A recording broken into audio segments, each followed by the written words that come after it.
Camera rolling. America आणि Soviet union यांच्यात प्रदीर्घ काळ शीतयुद्ध चाललं आणि त्याचा एकंदरीत जगाच्याच राजकारणावर परिणाम होत गेला. तेव्हा त्याबद्दल तिथं काय पद्धतीने लोक बघत होते, ते धास्तावलेले होते का, याचा एकंदरीत विकासावर काही परिणाम झाला का, आणि त्यावेळेला तिथलं जनमानस काय पद्धतीने विचार करत होतं? आत्ताच बोलण्याप्रमाणे हळूहळू सोव्हिएट अर्थव्यवस्था ही युद्धसज्जतेकडेच वळायला सुरुवात झालेली होती. मी म्हणेन की 1939 पासूनच झालेली होती. पण हळूहळू अनेक कारखाने हे युद्धासाठीच सज्ज झालेले होते. म्हणजे त्यांनी ते त्या दृष्टीनेच काम करायला सुरुवात केलेली होती. 1945मध्ये ज्यावेळेस दुसरं महायुद्ध संपलं, सोव्हिएट युनियन एक महासत्ता म्हणून उदयास आला. अमेरिकेबरोबर 2 महासत्ता होती. आणि हे एक आपण नेहमी लक्षात घेतलं पाहिजे.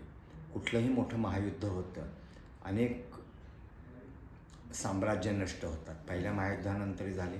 दुसऱ्या महायुद्धानंतर ब्रिटिश आणि फ्रेंच साम्राज्य आणि युरोपियन साम्राज्यवाद संपला आणि 2 महाशक्ती उदयास आल्या. त्यांच्यामध्ये एक असं युद्ध, शीतयुद्ध म्हणेन, एकमेकाविरुद्ध त्यांनी कधी युद्ध केलं नाही, सोव्हिएट युनियन आणि अमेरिकेने. परंतु असे अनेक वेगळे प्रश्न या दोघांनी हाताळले जागतिक पातळीवर. त्याची सुरुवात झाली 1947 सालापासूनच लगेच. तर भारत पाकिस्तानची फाळणी आणि त्यांच्यातलं युद्ध, मी म्हणेन अरब इस्रायल युद्ध, कोरियन युद्ध, लॅटिन अमेरिकेमध्ये अनेक प्रकारचे असे वेगळे प्रसंग आहेत, ते पण त्यांना दोघांना हाताळावे लागले. आफ्रिकेमधले प्रश्न, कांगो कटांगाचा प्रश्न आहे किंवा इतर देशांचे असे प्रश्न आहेत. नंतर 1960च्या दशकाच्या सुरुवातीला क्युबा मिसाईल प्रश्न मोठ्या प्रमाणात आलेला होता, की त्यावेळेस वाटलं होतं की हे तिसरं महायुद्ध नक्कीच होणार आहे. व्हिएटनामचा प्रश्न आहे. तर असे अनेक वेगळे असे आंतरराष्ट्रीय प्रश्न, आणि त्याच्यामध्ये अमेरिका आणि सोव्हिएट युनियन एकमेकाविरुद्ध नेहमी उभे राहिले होते. 1971चं भारत पाकिस्तान युद्ध आणि बांगलादेशची निर्मिती, ते त्याचा उल्लेखही आपण केला पाहिजे. जगामध्ये नेहमीच भीती होती की सोव्हिएट युनियन आणि अमेरिकामध्ये अण्वस्त्र युद्ध होईल. सोव्हिएट युनियनमध्ये तो एक प्रकारचा मानस होता. पण एक गोष्ट नक्कीच आहे की सोव्हिएट जनतेला नेहमीच वाटत राहिलं होतं की आपण एक महासत्ता आहोत, आपल्याकडे आपण एक उच्च पातळीचं आपल्याकडे तंत्रज्ञान आहे, तर त्यामुळं आपल्याला कोणीही हरू शकत नाही. पण एक गोष्ट ह्याच्यातून नेहमी लक्षात घेतली पाहिजे की हळूहळू म्हणजे औद्योगिकीकरण कमी होत चालले असं वाटलं. परंतु एक असा प्रश्न उपस्थित केला की सगळं आपण युद्धसज्जतेकडे जर वळलो तर औद्योगिक उत्पादनावर त्याचा विपरीत परिणाम होऊ शकतो, नकारात्मक परिणाम होऊ शकतो, निगेटिव्ह इम्पॅक्ट असं. परंतु तसं झालं नाही. उत्पादन हे वाढीचंच राहिलं. आणि त्यानंतर त्यांनी पाहिलं की अंतराळातलं तंत्रज्ञान आपल्याला नेहमीच सुरू केलं पाहिजे, आणि त्या दृष्टीने त्यांचे प्रयत्न होते. आणि 1961 साली आपल्याला माहीत आहे की युरी गागारिन अंतराळामध्ये गेले. नंतर 1968मध्ये पहिल्या स्त्रीला व्हॅलेंटिना तेरेश्कोवाला त्यांनी अंतराळात पाठवलं. आणि माझं सौभाग्य आहे की मला व्हॅलेंटिना तेरेश्कोवालाही मला भेटता आलं. युरी गागारिनचा मृत्यू 1968मध्ये झाला, त्यामुळं काही नाही. पण युरी गागारिनच्या मुलीला मला भेटण्याचा योग आलेला आहे, आणि ते मुंबईमध्ये. तर हा एक योगायोग आहे, जेव्हा मी माझं भाग्यच समजेन की अशा मोठ्या ऐतिहासिक व्यक्तिमत्वाला मला भेटायला मिळालेले. तर लोकांची मानसिकता मात्र ही नेहमीच मजबूत राहिलेली होती सोव्हिएट युनियनच्या काळात. म्हणजे त्या पद्धतीनं त्यांना शिकवणी तशी दिलेली होती. आपण एक महासत्ता आहोत हे लोकांमध्ये बीज बरोबर आहे. पेरलं गेलं पाहिजे. त्यात मध्येच एक उल्लेख राहून गेला, अमेरिकेनं व्हिएतनामवर 55 ते 83 76. 76 असा प्रदीर्घ काळ हिंस्त्र हल्ले केले. हो. यावेळेला सोव्हिएत युनियनने नेमकी काय भूमिका घेतली? सोव्हिएट युनियननी मदत केलेलीच होती व्हिएतनामला. सोव्हिएट युनियननी सगळ्या प्रकारची मदत केलेली होती. मानवी ज्याला ह्युमॅनिटेरियन हेल्प म्हणतात तशी, आणि सैनिकांची मदत, शस्त्रास्त्रांची मदत, लढाऊ विमानं आणि रणगाडे सोव्हिएट युनियननी पुरवलेले होते. अमेरिकेवर काही दबाव आणण्याचा प्रयत्न केला नाही त्यांनी या काळात? त्यावेळेस केलेला होता. युनोमध्ये पण केलेला होता, वाटाघाटीमध्ये नेहमीच केलेला होता. 1975 हेल्सिंकीमध्ये एक परिषद झाली होती, शांतता परिषद. तर त्यावेळेस सुद्धा सोव्हिएट युनियनचे परराष्ट्रमंत्री आंद्रे ग्रोमिकोनी त्यावेळेस सांगितलेलं होतं की व्हिएतनाममधून तुमचं सैन्य मागे करा, कारण तुम्ही युद्ध करताय पण तुमचा प्रभाव होतोय, हे कुठेतरी थांबलं पाहिजे. या काळामध्ये सोव्हिएत युनियनवर नाराज असलेले वैज्ञानिक, साहित्यिक, चित्रपटकार हे बऱ्यापैकी देश सोडून जायचा प्रयत्न करत होते. त्यातले प्रयत्न करत नव्हते, बरेच जण देश सोडून गेले.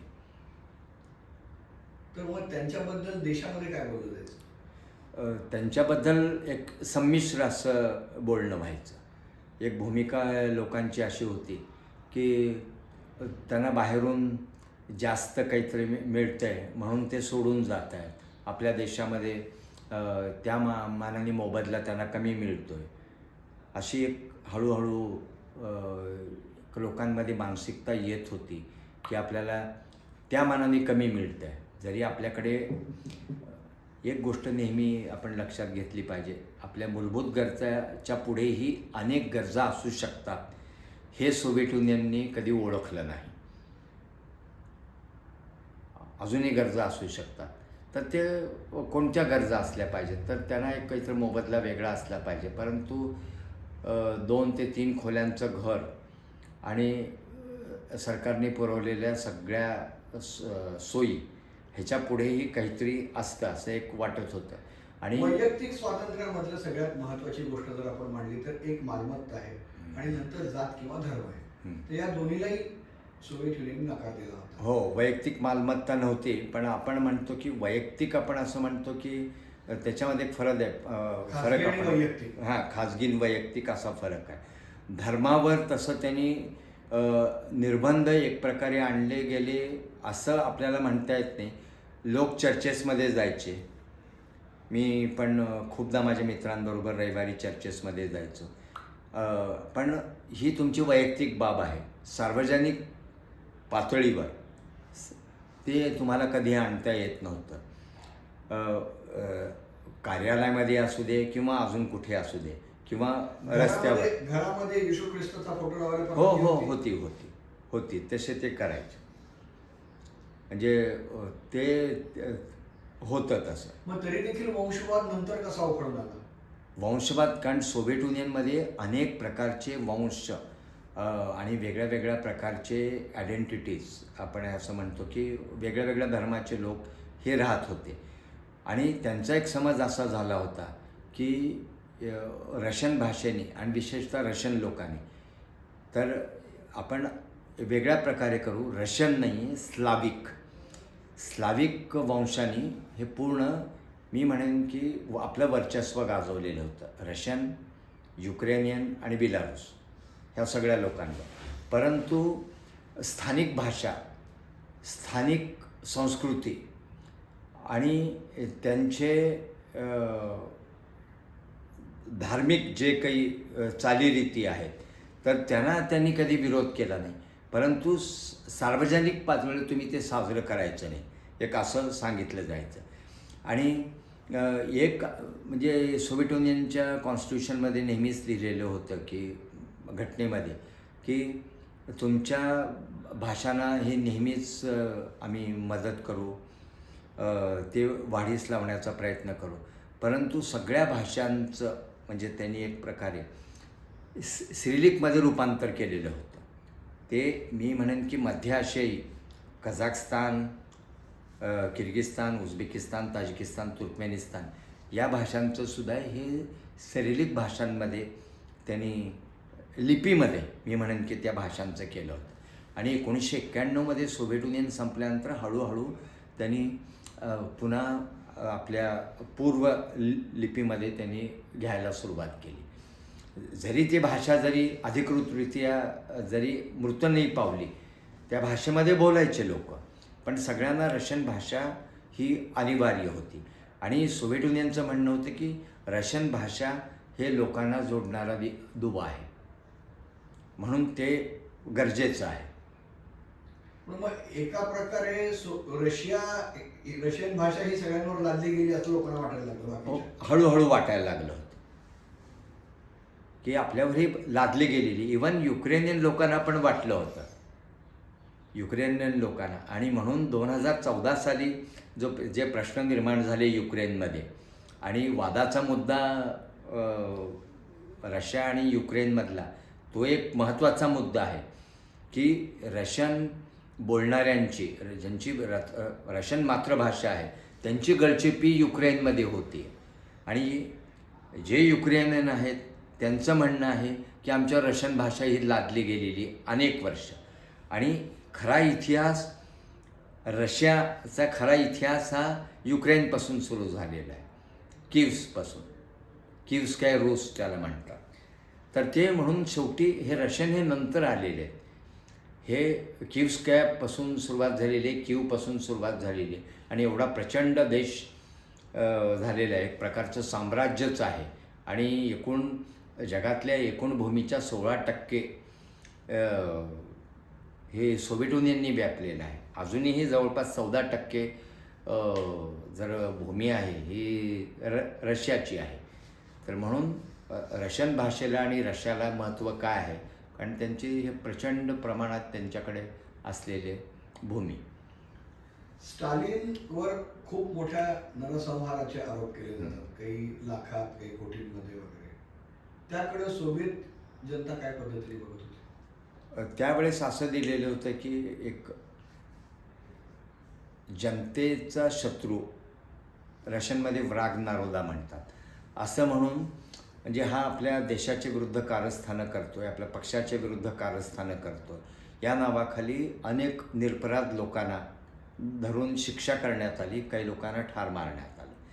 आणि त्यामध्ये कम्युनिस्ट पक्षाची लोक होते अनेक. पण हे ठरवायचं कोण आणि काय? हे ठरवायचं म्हणजे वैयक्तिक हेवेदाव्यावरनं आणि बऱ्याचदा हे वैयक्तिक हेवेदाव्यावरनं पण मारण्यात आलेले आहेत. असे अनेक प्रकार घडलेले आहेत. त्यामध्ये शास्त्रज्ञ होते, साहित्यिक होते, नाटककार होते. मी म्हणेन की एक इंटेलेक्च्युअल वर्ग सोव्हिएट युनियनमधला तो होता. काही शिक्षक होते चांगले, शास्त्रज्ञ, म्हणजे सामाजिक शास्त्रांमधले पण शिक्षक, ज्यांनी सोव्हिएट युनियनच्या विरुद्ध लिहिलेलं होतं. पण मग हे स्थानिक पातळीवर होत असताना केंद्रीय पातळीवरनं याला कोणी अटकाव करायचा प्रयत्न? नाही, हे केंद्रीय पातळीवरनं राबवले गेलेलं होतं. हे स्थानिक पातळीवर, स्थानिक पातळीच्या माणसाची याला मारून टाकायचं असं निवड करायची. हो, ते पण केंद्रीय पातळी ठरवलं. हो, नाही, स्थानिक पातळीवरून केंद्रीय पातळीवर जायचं, ज्याला NKVD म्हणतात, आंतरराष्ट्रीय सुरक्षा मंत्रालय. हो, हा देशद्रोही आहे यांनी वर सांगायचं आणि त्याच्यात थोडीशी पडताळणी करून आंतरराष्ट्रीय सुरक्षा मंत्रालय त्यांनी ते सगळं अंमलात आणलेलं होतं. आणि त्यामध्ये अनेक वर्ष लव्रेंती बेरिया त्याचा प्रमुख होता, जो 1953मध्ये ज्याला मारलं गेलं ख्रुश्चवच्या काळामध्ये. त्याचा एक वेगळा इतिहास आहे. पण मग एकानंतर एक जे नंतर सोव्हिएट युनियनचे अध्यक्ष होत गेले, त्यांना या सगळ्यामधनं म्हणजे एकदम गोर्बाचोवनं सगळं त्याचं काय म्हणूया उघडकीला आणलं स्वरूप, ते आधी कोणालाही त्या पद्धतीने वाटलं नाही. एवढे ते बुद्धिमान आणि अनुभवी लोक होते. नाही, अनुभवी बुद्धिमान खूप लोक होते. त्यांना कल्पना होती की आपल्या देशात ते घडतंय, परंतु आपण जर उघडरित्या बोललो तर लोक बंड करू लागतील आणि देश मोडकळीसून रसातळाला येईल. आणि त्याचा फायदा अमेरिका आणि युरोपातील भांडवलदारी देश घेऊ शकतील म्हणून ते बाहेर येऊ दिलं नाही. मग आता तिथून आपण थेट गोर्बाचोवच्या काळात, गोर्बाचोवला नेमकं कोणती परिस्थिती अशी आली व्यापक देशांतर्गत की ज्याच्यामुळे त्याला हे ग्लासनोस्ट आणि पेरेस्ट्रॉइका सांगावं लागलं?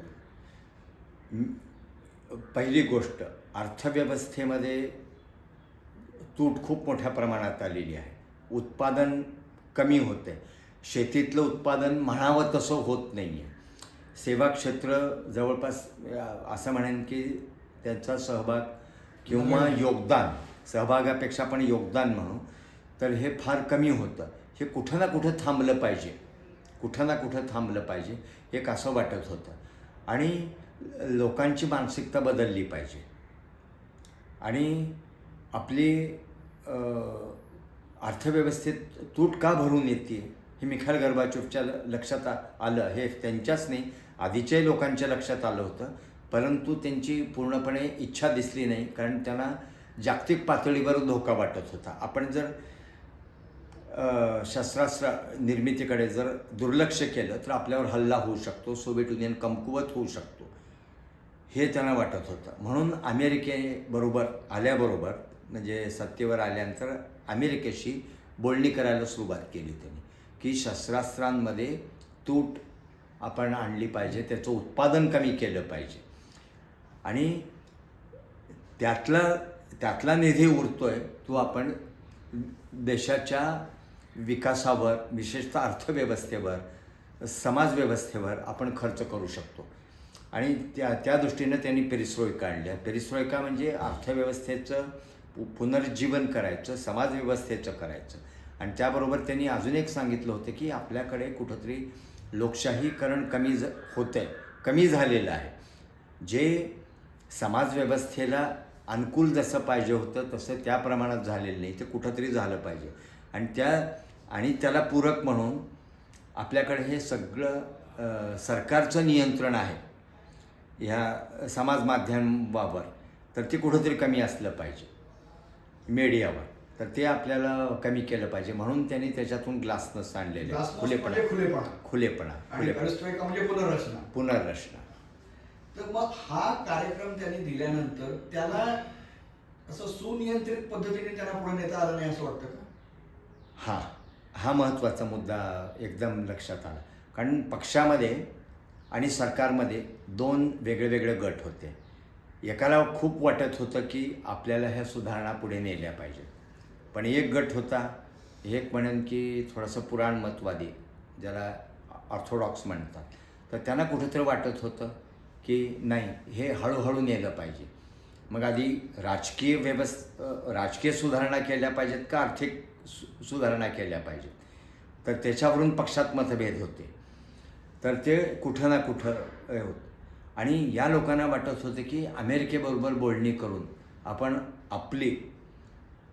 आपला कमकुवतपणा त्यांच्या पुढे सांगतोय आपण, हे कुठंतरी कमी झालं पाहिजे, हे पक्षातल्या खूप लोकांना वाटत होतं. आणि म्हणून मिखाईल गोर्बाचोवला नेहमी अडचणी निर्माण होत गेल्या की पेरिस्ट्रोइकाचा ग्लासनोस्टचा कसा ठेवायचा, तर ते लक्षात येत नव्हतं. आणि हे कसं वाटतं मग त्याच्यात पक्षातल्या आणि सरकारमधल्या ह्या दोन विचारधारांमुळं मिखाईल गोर्बाचोव हे कुठंतरी दोघांमध्ये एकदम असे अडकले गेले, चिरडले गेले. मी म्हणेन की सँडविच झालं त्यांचं. म्हणजे यावेळेला जनमत कोणाच्या बाजूने होतं? मिखाईल गोर्बाचोवला लोकांनी खूप पाठिंबा दिला. पहिल्यांदा इतका पाठिंबा दिला, परंतु हळूहळू एक लक्षात आलं की आपल्याकडे साधनांची कमी आहे, आपल्याकडे प्रॉब्लेम्स भरपूर आहेत, ओळखा मिळत नाही आहे, साखर मिळत नाही आहे, अन्नधान्याचा तुटवडा आहे. मी एक असं सांगू इच्छितो माझ्या अनुभवावरून की तिथं एक जाणून बुजून हे असा तुटवडा निर्माण केलेला होता. एक राशन पद्धती शिधा एक असं द्यायचं त्यांनी सुरुवात केलेलं होतं.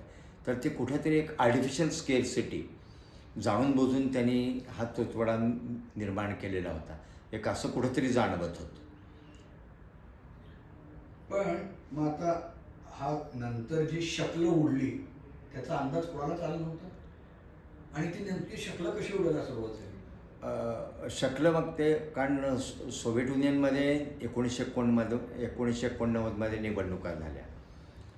1989 म्हणजे पहिल्या असं त्यांचं म्हणणं आहे की लोकशाही पद्धतीने निवडणुका झाल्या.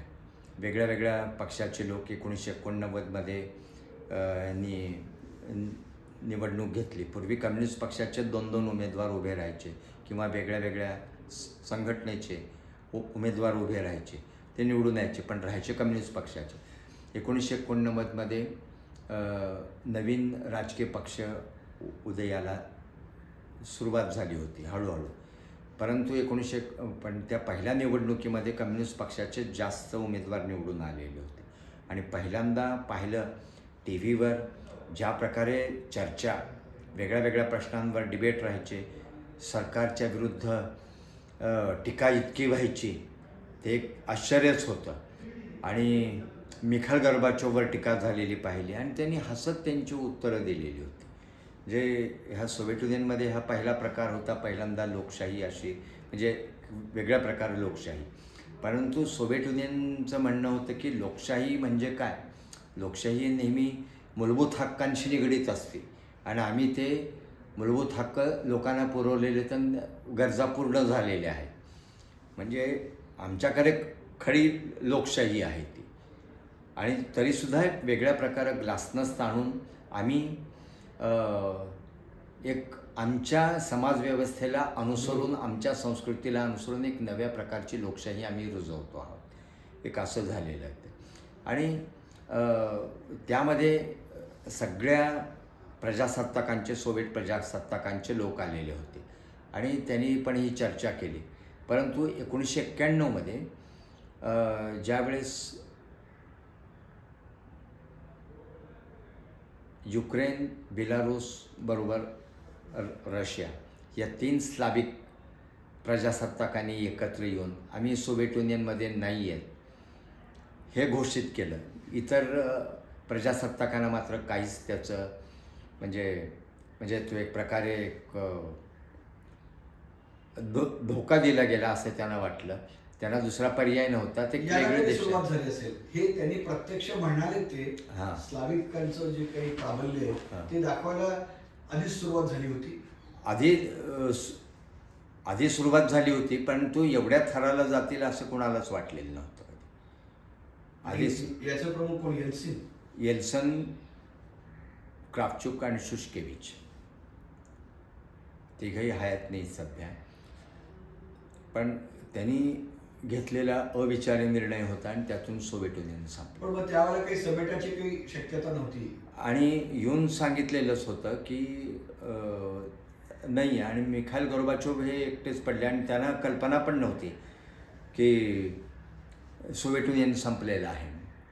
त्यांना कुठून कळलं? अमेरिकन अध्यक्षाकडनं. म्हणजे किती एक विचित्र अवस्था निर्माण झालेली होती या देशामध्ये. म्हणजे 3 स्लाविक रिपब्लिक्सनी एकत्र येऊन घेतलेला निर्णय देश संपवतो तर एक रक्तहीन क्रांती असं एक त्याला नाव देऊ आपण, तेच झालं पाहिजे. बाकीचे देश कसे तयार होत गेले छोटे छोटे? नाही, त्यांना पर्यायच नव्हता की म्हणजे आता सोव्हिएट युनियन नाही आहे म्हणून मग त्यांनी आपलं स्वातंत्र्य घोषित केलं. मग ते बाकीचे सगळे देश, बाकीच्या देशांनी मग म्हणजे आपल्याकडे युनियन अधिकृतरित्या संपला असं काही घोषणा काही झालेलं नाही. 8 डिसेंबरला असं झालं, ही गोष्ट झाली जे बेलारूसमध्ये घोषणा केली गेली. आणि 25 डिसेंबरला मिखाईल गोर्बाचोवनी सांगितलं की सोव्हिएट युनियन नाही आहे. आणि मिखाईल गोर्बाचोव हे जवळपास 17 दिवस अध्यक्ष होते, पण अस्तित्वात नसलेल्या देशाचे. हे एक विचित्र अशी कल्पना आहे. परंतु आपल्याकडे इतिहास वेगळ्या पद्धतीने मांडला जातो की युक्रेनने आधी घोषित केलं की आम्ही सोव्हिएट युनियनमध्ये नाही आहे. ते तसं नव्हतं. सोव्हिएट युनियनच्या पतनामध्ये अमेरिकेचा आणि CIA किती वाटा? 0 नाही आहे. हे झालं ते सगळं अंतर्गत धोरणामुळं झालेलं आहे. आणि असं- अंतर्गत बंडाळीमुळं. असं कसं असेल? पण ज्या अर्थी आतमध्ये काय चाललंय हे सीआयएला जर अंदाज आला असेल तर सीआयए काही ना काहीतरी पद्धतीने प्रयत्न, म्हणजे एलसीएनला सीआयचा सपोर्ट कशावर नसेल? नाही नाही, असं तिथून तरी कुठं असं नव्हतं. पण एक गोष्ट नेहमी लक्षात ठेवली पाहिजे की बोरिस यल्त्सिननी पहिल्यांदा जे बोलले अमेरिकन प्रेसिडेंट बुशशी की सोव्हिएट युनियन नाही, आपल्या देशाच्या अध्यक्षाला त्यांनी सांगितलेलं नव्हतं. हा इतिहास आपल्याकडे किंवा रशियाच्या बाहेर फार कमी लोकांना माहीत. म्हणजे विचित्र व्यवस्था आहे आणि असं कुठे काही आढळून आलेलं नाही की CIA किंवा बाहेरील शक्तीचा नाही. आणि KGBला मला आश्चर्य वाटतं त्यावेळेस लोकांनी का विचार नाही केला हे काही कल्पना नाही आहे. आणि KGB एवढं आतमध्ये इतकं म्हणजे असं स्ट्रॉंग असतानासुद्धा त्यांना कसं कळलं नाही की हे निर्णय घेतात. परंतु अनेक लोकांचं म्हणणं आहे, जे जवळून पाहणारे लोकांचं म्हणणं आहे की असं सांगितलं जातं, निर्णय त्यांनी आधीच घेतला होता पण हा निर्णय तिघांमध्येच होता आणि शेवटी ऐन वेळेस त्यांनी तो घोषित केला. पण आधीपासून ते काही दिवस आधी शिजत होतं आणि त्याची सुरुवात मी म्हणेन जर तशी जर सुरुवात जर झाली असेल तर ती ऑगस्ट 1991 पासून झाली असेल. आता सध्या सोव्हिएत युनियनमधून बाहेर पडलेले किती देश आहेत सध्या? एकूण 15. आता त्यांची प्रत्येकाची आर्थिक स्थिती कशी आहे? बाल्टिक प्रजासत्ताक, इस्टोनिया, लाटविया, लिथुआनिया हे पूर्णपणे युरोपियन देश आहेत. ते त्यांची व्यवस्था चांगली आहे. 3 कॉकेशस रिपब्लिक्स आहेत, जॉर्जिया, आर्मेनिया, अझरबैजान. आर्मेनिया अझरबैजानमध्ये प्रश्न आहेत नागोर्नो कराबाखच्या एका भूमीवरून, तर त्यांच्यात ते प्रश्न आहेत. जॉर्जिया, रशियामध्ये असे खूप प्रश्न आहेत, तर त्यांचे मोठे प्रश्न आहेत. पण त्यांची अर्थव्यवस्था ठीक आहे. अझरबैजानची अर्थव्यवस्था तेलामुळं आणि गॅसमुळं फार चांगली आहे. सेंट्रल एशिया, मध्य आशिया ज्याला म्हणतो, तर ते मिश्र अशी अर्थव्यवस्था आहे. परंतु त्यांच्याकडे असं म्हणतात की इस्लाम असल्यामुळं एक वेगळी अर्थव्यवस्था त्यांनी निर्माण केली. परंतु तसं काही नाही, इस्लामिक नाही आहेत ते खूप. कारण 7 दशकापेक्षा जास्त काळ ते सोव्हिएट युनियनमध्ये राहिले. आधी रशियन साम्राज्यामध्ये राहिल्यामुळं तो धर्माचा पगडा त्यांच्यामध्ये पूर्णपणे राहिलेला नाही आहे. आणि 3 स्लाविक रिपब्लिक्समध्ये म्हणजे रशिया, युक्रेन आणि बेलारूस ते आहे तसेच आहेत. प्रगती त्यांच्याकडे मोठ्या प्रमाणात शेवटच्या काही दशकामध्ये झालेली आहे. आणि मी म्हणेन की मागच्या 20 वर्षामध्ये रशियामध्ये खूप मोठी प्रगती झालेली आहे. आणि एक जसं तुम्ही प्रश्न विचारला होता की सेवा क्षेत्रामध्ये सोव्हिएट युनियनने प्रगती केली नव्हती, आता सेवा क्षेत्रामध्ये रशिया खूप मोठ्या प्रमाणात आहे. औद्योगिक क्षेत्रात आहे. रशियाची निर्यात मोठ्या प्रमाणात आहे. फक्त शस्त्रास्त्र किंवा ऊर्जा क्षेत्रातच नाही आहे, तर अनेक म्हणजे असे औद्योगिक आणि शेतीचं म्हणजे अन्नधान्याची सुद्धा मोठ्या प्रमाणात निर्यात रशिया आणि युक्रेन करतात. आणि रशिया युक्रेनच्या या युद्धामुळे आफ्रिका खंडामध्ये आणि लॅटिन अमेरिकामध्ये काही भागामध्ये अन्नधान्याचा तुटवडा मोठ्या प्रमाणात जाणवते सध्या, ज्याला ती चेन म्हणतात. तर ते त्याचा निश्चितच परिणाम झालेला आहे. या सगळ्या देशांमध्ये परस्पर संबंध कसे? कुठे ताण तसं नाही आहे. रशियाशी सगळ्यांशी त्यांचे संबंध चांगले आहेत. आपण हे पाहिलं आता युक्रेनचे चांगले होते, आता मागच्या 10 वर्षापासूनच नाही आहेत. अझरबैजानचे सुद्धा व्यापारी संबंध चांगले आहेत, थोडेसे छोटे मोठे असतील. जरी जॉर्जिया रशिया युद्ध 2008मध्ये झालं तरीसुद्धा जॉर्जिया खूप प्रमाणात अजूनही रशियावर अवलंबून आहे. आणि म्हणूनच म्हणलं जातं की ह्या युरेशिया भाग आहे तर त्याच्यामध्ये नवीन अनेक वेगळे वेगळे देश येऊन आपल्या हितसंबंध कसे आपले राहिले पाहिजेत, विशेषतः आर्थिक हितसंबंध. कारण या भागामध्ये स्ट्रॅटेजिकली हा भाग असाच असल्यामुळं तर जगावर त्याचं नियंत्रण केलं जातं. असं म्हणलं जातं, who rules Eurasia rules the world. म्हणून या भागांवर फार लक्ष सध्या अनेक देशांनी केलेले आहे. अमेरिका आहे, चीन आहे, युरोपियन युनियन आहे आणि ऑफकोर्स रशिया. अर्थातच रशियाला एक मोठं महत्त्वाचं आहे आणि रशियाला आपलं पूर्व असलेलं एक वर्चस्व गमवायचं नाही. रशियाला आता साम्यवादी म्हणता येईल? नाही, ते काय म्हणतात स्वतःला? नाही, साम्यवादी नाही म्हणत. मी म्हणेन की स्टेट मोनोपॉली प्रत्येकावर आहे. अजूनही स्टेट मोनोपॉली आहे, पण साम्यवादी देश असं म्हणता येत नाही. परंतु तरीसुद्धा बऱ्याचशा प्रमाणात शिक्षण, आरोग्य व्यवस्था अजूनही सरकारच्या ताब्यात आहे. व्यापार जवळपास 75% जास्त व्यापार सरकार करतो.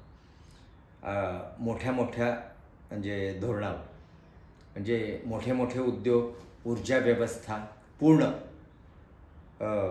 त्यानंतर रेल्वे, संरक्षण हे सरकारच्या ताब्यात आहे अजूनही. पण सिव्हिल एव्हिएशन, नागरी उड्डाण ज्याला असं आपण म्हणतो, तर त्याच्यामध्ये काही एक असे प्रायव्हेट सेक्टरने एक महत्त्वाची भूमिका सध्या बजावतात. रेल्वेचंही खाजगीकरण करण्याचं चाललेलं आहे, पण अजूनपर्यंत झालेलं नाही आहे. आणि रेल्वे व्यवस्था अजूनही उत्तम आहे. मेट्रो व्यवस्था सर्वोत्तम आहे जगामध्ये. अजूनही वेगळे नवीन आहे. अनेक शहरांमध्ये मेट्रो व्यवस्था आहे. आणि तेच कॉकेशसमध्ये, सेंट्रल एशियामध्ये, युक्रेन, बेलारूसमध्ये त्यांनी सार्वजनिक व्यवस्था वाहतुकीच्या तयार केलेल्या आहेत. तर त्या अजूनही प्रचलित आहेत, चालू आहेत. त्याच्यामध्ये त्या लोकांनी आता सुधारणा केलेल्या आहे. सोव्हिएत युनियनचा शक्य तितक्या अचूकतेकडे जाणारा इतिहास कोणी लिहिलाय? प्रत्येकाचं दृष्टिकोन वेगळा असतो, इंटरप्रिटेशन वेगळं असतो. मी जो इतिहास सांगतोय तर म्हणजे असं गरजेचं नाही की तुमचा त्याच्यावर विश्वास बसेल आणि तुम्ही तो सांगाल म्हणून. मी म्हणेन की अचूक इतिहास हा कुठेही लिहिला गेला नाही. प्रत्येकाच्या इंटरप्रिटेशनवर, दृष्टिकोनावर तो लिहिला गेलेला आहे. आता भारताविषयी म्हणलं जातं आपला इतिहास हा वेगळ्या पद्धतीनं लिहिला गेला पाहिजे होता आणि सध्या लिहिला जातो. तसं रशियामध्ये पण चालू आहे की आपला इतिहास हा वेगळा लिहिला पाहिजे, गेला पाहिजे. नाही, नेहमीच इतिहासकार हा वर्तमान आणि भविष्य या दोन्हीला जोडणारा दुवा आहे असं म्हटलं जातं. त्यामुळे मग आता ही जबाबदारी तुमच्यावर आहे की सोव्हिएत युनियनचा इतिहास तुम्ही लिहून काढला पाहिजे. हो, अगदी नक्की. तुम्ही सांगितलेलं ते मी स्वीकारतोय चॅलेंज आणि निश्चितच मी लिहीन. परंतु मी लिहिलेला इतिहास हा सगळ्यांना पटेलच. तो मुद्दा नाहीये. कारण इतिहास सोव्हिएत युनियन जवळनं पाहणारे आणि उत्तम रशियन भाषा येत असल्यामुळे जो एक वेगळा ॲडव्हान्टेज तुम्हाला आहे तो इतर कोणाला नाही. हे निश्चित आहे. त्यामुळे हे काम करायला पाहिजे. हो, तर निश्चितच मी तो इतिहास लिहायला घेईन. म्हणजे मी म्हणेन की 1917 ते आजच्यापर्यंत 2025 म्हणजे वेगळ्या प्रमाणात एक सोव्हिएट युनियनचा इतिहास पाहिजे. 1917 ते 91 आणि 91 फक्त रशियाच नाही, इतर. मी आता 2 पुस्तकांवर मी काम करते, एक ताजिकिस्तान आणि एक उझबेकिस्तान वेगळं. तर ते रशियावर केलं पाहिजे आता काम. मी म्हणजे पुस्तकं ते असे लिहिलेली आहेत, पुस्तकं संपादित केलेली आहेत.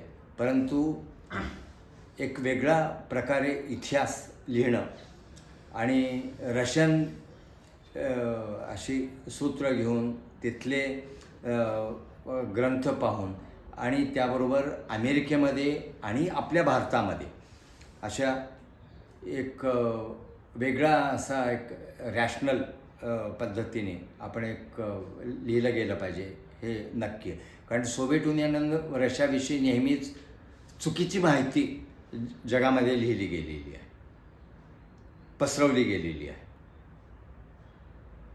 बरोबर. हे किती मिनटं झालेले?